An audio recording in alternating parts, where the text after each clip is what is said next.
যে 15টি বছর ক্ষমতায় আছে, 15টি বছর সত্যিকার অর্থেই একজন শেখ হাসিনা দায়িত্বে আছে বলে কিন্তু আপনারা টের পাচ্ছেন না যে কিভাবে আমরা ক্ষমতায় আছি। একজন শেখ হাসিনা যে কত যন্ত্রণার পর, এখন তো প্রায় 78 বছর বয়স। আপনারা আমার যারা আছি তারা সেদিন কেউ দেখেই নেই যে 81 সালে যখন উনি আসছিলেন এই বাংলাদেশের পথে প্রান্তরে, সেদিন তো বক্তৃতায় বলেছেন উনি যে মাইলকে মাইল পথ হেঁটেছি, ভ্যানে চড়েছি, রিক্সাতে চড়েছি, টেম্পুতে চড়েছি। পাথরঘাটার একটা অনুষ্ঠানে গিয়ে সেখানে ওই স্টিমার যোগে যাওয়ার পর উনি টেম্পুতে চড়ে আসছেন, তার মেয়েকে উনি এমপি বানিয়েছেন, ওখানকার সভাপতির মেয়ে। তো ওনার বাবা দুঃখ করে বলছেন যে শেখ হাসিনাকে আজ বিএনপি ক্ষমতায়, আমরা একটা বাসে করে, একটা গাড়িতে করে আনতে পারলাম না, আমরা একটা টেম্পুতে করে আনলাম। যে মানুষ আপনাদের জন্য পায়ে হাঁটতে পারে, আপনাদের জন্য সমস্ত পরিবারকে হারিয়ে এই সারা বাংলাদেশের দায়িত্ব তুলে নিতে পারে, আজকেই আপনার আপন ভাই, আপনার বাপ মারা যাক, আপনি তো শোক কাটাই দিয়ে আপনার 30 বছর চলে যাবে, আপনি শোকে ভুলতে পারবেন না। এমন মানব থেকে মহামানবে পরিণত হয়েছে একজন শেখ হাসিনা, সকল কিছু ভুলে এখনো তো হাসতে হাসতে ওনার চোখের পানি কখন আসে যখন দেখেন যে অসুস্থ মানুষ, দরিদ্র মানুষ, নিপীড়িত মানুষ, বন্যা কবলিত মানুষ, তাদের উপর অত্যাচার হয়েছে, আগুন দিয়ে সন্ত্রাস করেছে, তারা এখন মানে কি ভূতের মতো চেহারা নিয়ে বসবাস করছে। তখন কিন্তু একজন শেখ হাসিনার চোখ দিয়ে আপনারা পানি দেখতে পান। আর আসে কখন? অগস্ট মাস আসলে যখন পরিবারের কথা বলে, এই অগস্টে যখন আমরা ইতিহাসের কথা বলি, বঙ্গবন্ধু হত্যাকাণ্ডের কথাবার্তা বলি, তখন কিন্তু অনেকেই মনে করেন যে এই বছরের পর বছর এই ইতিহাস শুনেছি, কতই শুনি, এই ইতিহাস তো ভুলে গেলে চলবে না। বাঙালি আমরা অল্পতেই ভুলে যাই, অল্প কিছুতে ভুলে যাই। বিদ্যুৎ দিছি, ভুলে গেছেন, রাস্তা পাইছেন, ভুলে গেছেন, ব্রিজ পাইছেন, ভুলে গেছেন। এত কিছু বাংলাদেশে হচ্ছে, তারপরেও দেখেন কোনো কিছু বাংলাদেশে যদি হয়, কোন একটা ঘটনা, সবার আগে দোষটা কাকে দেওয়া হয়? কি আওয়ামী লীগ, কি বিএনপি, কি জামাত? এটা মরিচের দাম, এটা পেঁয়াজের দাম, এটা লবণ কি তেলের দাম বাড়ে, সঙ্গে সঙ্গে খালি কোনো কথা নাই, শেখ হাসিনার জন্য দেশটা ধ্বংস হয়ে গেল। একবারও তো বললেন না যে আপনার আমার ঘামের টাকা দিয়ে পদ্মা সেতু নির্মাণ হয়েছে, আপনার আমার ঘামের টাকা দিয়ে আজ প্রাথমিক বিদ্যালয়গুলো যে বাচ্চাগুলো লেখাপড়া করে, তোমার জীবনে কোনোদিন তোরা দেখছেন এত সুন্দর বিল্ডিং তোমার ছেলেরা পড়ে? তোরা কোনোদিন পড়ে পারছেন? এই বিদ্যুৎ থেকে শুরু করে রাস্তাঘাট যে পয়সাটা খরচ হচ্ছে, এটা তো আপনার আমার টাকা। আজকে থেকে কয়েকদিন আগে যখন দেখলাম 40 টাকা মনেও কেউ বেগুন কিনতেছে না, লাউ রাস্তায় ফেলে দিয়ে গেছে, কপি কেউ কেনছে না, আলু রাস্তায় ফেলে দিয়ে ডলছে। এই তো কয়েকদিন আগেরকার ঘটনা, আমি বগুড়া শুনলাম, দেখেন নাই আপনারা? তখন কেউ কথা বললেন না।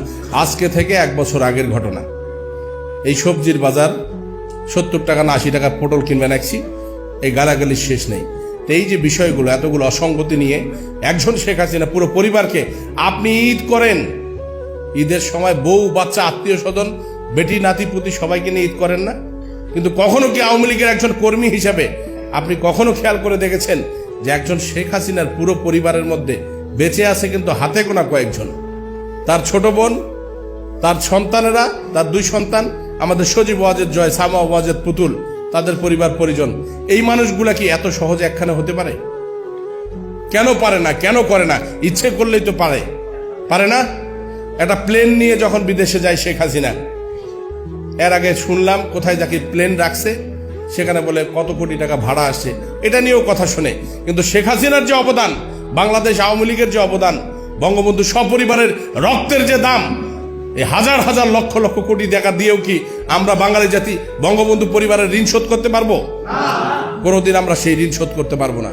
মনে রাখেন, আপনার আমার শান্তির জন্য, আপনার আমার নিশ্চয় মানে কি নিরাপত্তার জন্য, আপনার আমার সন্তানদের আগামীর ভবিষ্যতের জন্য একজন শেখ হাসিনা যেভাবে কাজ করছে, একাই কাজ করছে, একজন মহিলা মানুষ হয়ে ওই গণভবনে থেকে আজ আওয়ামী লীগের যারা আপনারা এখানে সমবেত হয়েছেন, শুধুমাত্র এটা সমাজ মানে কি জমায়েত বলবো না আমি, আপনারা আছেন বলে কিন্তু আওয়ামী লীগ টিকে আছে। আমার অসংখ্য কর্মী আমার সামনে এসে কথা বলে না, আমার দিনমজুর, ভ্যান চালক, যাদের উপরে সব সময় আমি আস্থা রাখি, এবং সব সময় এই মানুষগুলোর জন্যই কিন্তু আওয়ামী লীগ কিন্তু টিকে আছে। আমরা যারা দায়িত্বে আছি, দায়িত্ব পালন করার কারণে আমাদের তো আর দোষের শেষ নাই। আমরা কারো কথা রাখছি, কারো কথা রাখতে পারিনি, আমাদের কিন্তু ওই কারণে এত বেশি দোষ হয়ে গেছে।